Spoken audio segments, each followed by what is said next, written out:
بسم الله والحمد لله والصلاة والسلام على رسول الله سيدنا محمد بن عبد الله أما بعد.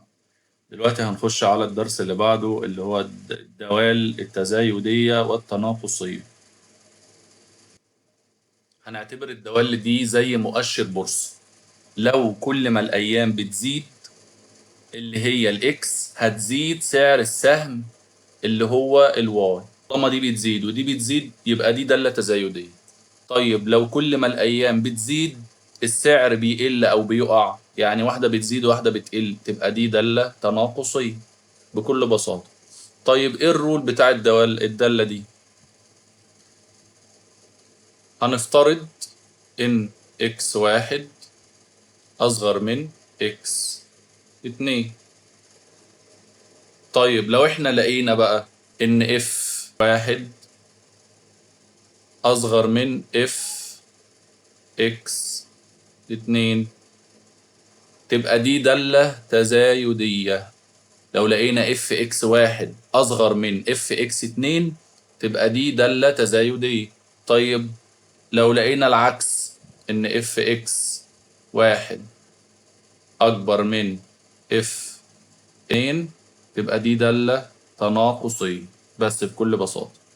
طيب خلينا ناخد مثال. بيقول لك determine حدد if the function اللي هي fx بتساوي واحد على x for x in 0 وما لا نهاية is increasing or decreasing. هل هي تزايدية ولا تناقصية؟ أول حاجة احنا بنعملها في خطوات الحل هناخد رقمين ونعوض بيهم. إن إكس واحد تبقى أصغر من إكس اتنين، بناخد رقمين من الفترة اللي هو مديها لنا دي. يبقى أول حاجة بنعملها بناخد رقمين ونعوض بيهم. بنقول له بحيث ان اكس واحد تبقى اصغر من اكس اتنين، دي اللي هي الرول اللي احنا قلناها في الاول ان اكس واحد اصغر من اكس اتنين. طيب خلينا ناخد الاول. هنخلي اكس واحد هنحطها نعوض عنها بواحد، و اكس اتنين هنعوض عنها باتنين. بس احنا لازم نتأكد ان الارقام اللي انت اخترتها تكون محققة الشرط اللي هو اكس واحد تبقى اصغر من اكس اتنين. اختار ارقام تكون بتحقق الشرط ده ايا كان ايه هو. يعني انت اخترت هنا 10 واخترت هنا 15 يبقى بيحقق. اخترت هنا 10 واخترت هنا 9 يبقى كده غلط، لان التسعة مش اكبر من العشرة. فهمني؟ يعني اختار رقمين يكونوا بيحققوا الشرط ده. فانا عندي هنا ان الشرط بتاعي اتحقق اللي هو واحد اصغر من الاتنين، يبقى كده الشرط بتاعي صح اتحقق. كده نبدأ نخش في المسألة. بنعمل ايه بقى تاني خطوة؟ هنعوض في المعادلة بالرقمين كل واحد مرة.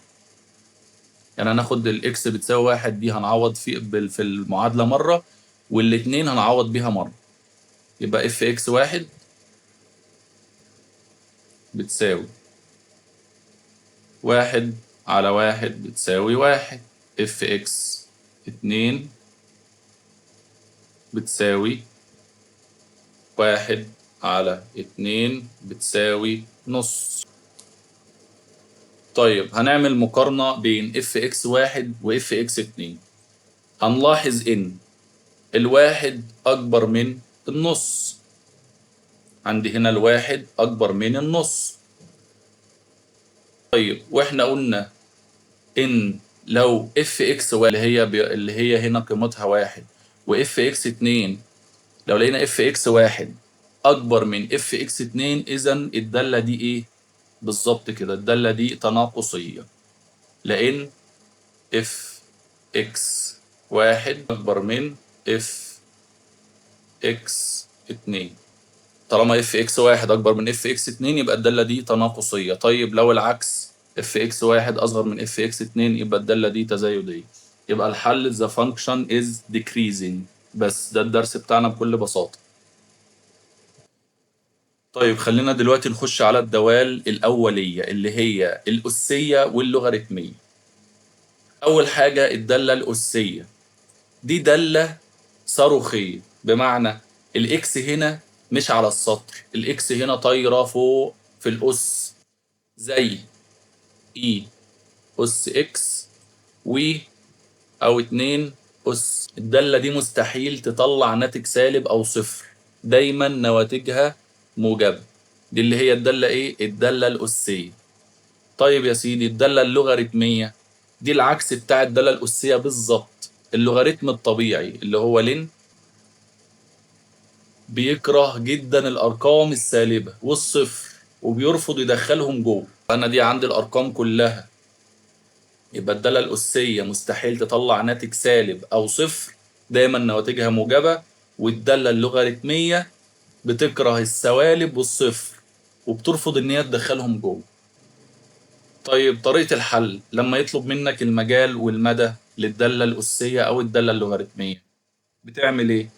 بالنسبة للدالة الأسية اللي هي بتساوي، يعني ده شكلها اف اكس بيساوي a أس اكس أو e أس اكس، a أس اكس أو e أس اكس. المجال بتاعها دايما r، الدي اف بتاع الدالة الأسية دايما r أو سالب ما لا نهاية وما لا نهاية.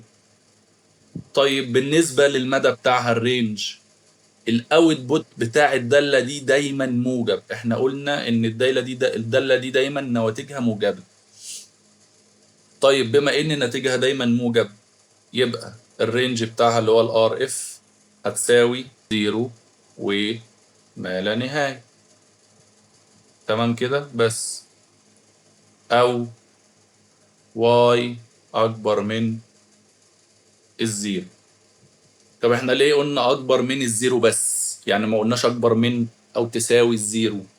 لان احنا قلنا في تعريف الدالة الأسية ان الدالة دي مستحيل تطلع ناتج سالب او صفر، فهي بتكون دايما اكبر من الصفر. طيب خلينا ناخد مثال. بيقول لك what is the domain of fx بيساوي 3 أس x. بيقول لك ايه الدومين بتاع الدالة دي؟ الدومين بتاع الدالة دي بكل بساطة دي دالة أسية، لأن ده المنظر. احنا قلنا شكل الدالة الأسية A أس X أو E أس X. المنظر ده ال A أس X هو المنظر ده. ال A ده اللي هو المعامل، رقم من الآخر. يبقى 3 أس X ده المنظر بتاع الفورمة بتاعة الدالة الأسية. إذا احنا قلنا الدومين بتاع الدالة الأسية إيه؟ بالظبط كده R. يبقى ال D F يساوي R أو سالب ما لا نهاية وما لا نهاية. طيب المثال اللي بعده بيقول لك what is the range of fx بتساوي fx بتساوي e أس x. ال e أس x دي بتفكرني بإيه؟ بالظبط كده الدالة الأسية.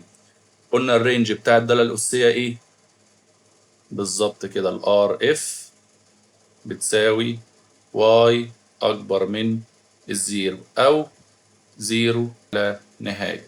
طيب المثال التالت بيقول لك ايه determine the range of fx بتساوي 2 أس x زائد 5.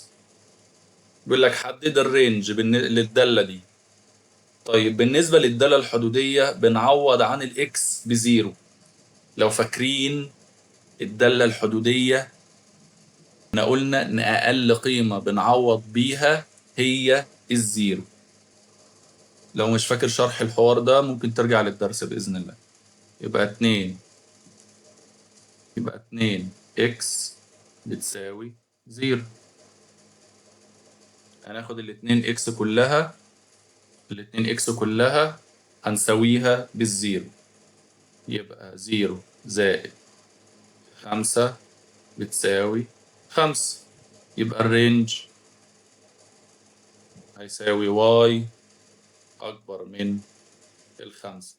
يبقى احنا نفهم كده إن طالما لو جات لي معادلة مجردة زي اي اس اكس مثلا، عفوا لو جات لي مثلا المعادلة دي مجردة من غير الخمسة، يبقى أنا عندي كده الرينج بتاعي يطلع 0. يبقى الرينج خلاص اوتوماتيك أي رقم مكتوب هنا.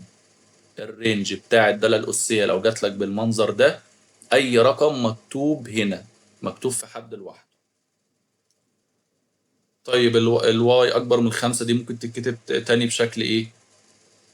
5 وما لا نهاية، عشان بس لو جات لك في الاختيار يبقى عندك الاتنين مع بعض. طيب خلينا نخش على الدالة اللوغاريتمية. في الدالة اللوغاريتمية بقى المجال يجب أن يكون المعادلة أكبر من الصفر. يعني نجيب المعادلة بتاعتنا ونقول إن المعادلة بتاعتنا أكبر من الصفر. طيب بالنسبة للمدى اللي هو الرينج ده هنقول ده ال DF. بناخد المعادلة بتاعتنا ونقول إن هي أكبر من الصفر. طيب بالنسبة للرينج احنا قلنا الدالة اللوغاريتمية عكس الدالة الأسية. احنا كنا قلنا الدومين في الدالة الأسية بيساوي R. طيب يبقى اللي عندي هنا في الدالة اللوغاريتمية ايه اللي هيساوي R؟ بالظبط كده المدى. يبقى ال RF هيساوي R، لأن احنا قلنا دي عكس دي. طيب بيقول لك ايه find the domain of fx بتساوي لن x ناقص 3. احنا قلنا هناخد المعادلة بتاعتنا اللي هي x ناقص 3 وهنقول إن هي أكبر من الزيرو. يبقى x ناقص 3 أكبر من الزيرو، يبقى x أكبر من الزيرو سوري، الإكس أكبر من 3. إذا الدومين بيساوي 3 وما لا نهاية. بس كده بكل بساطة.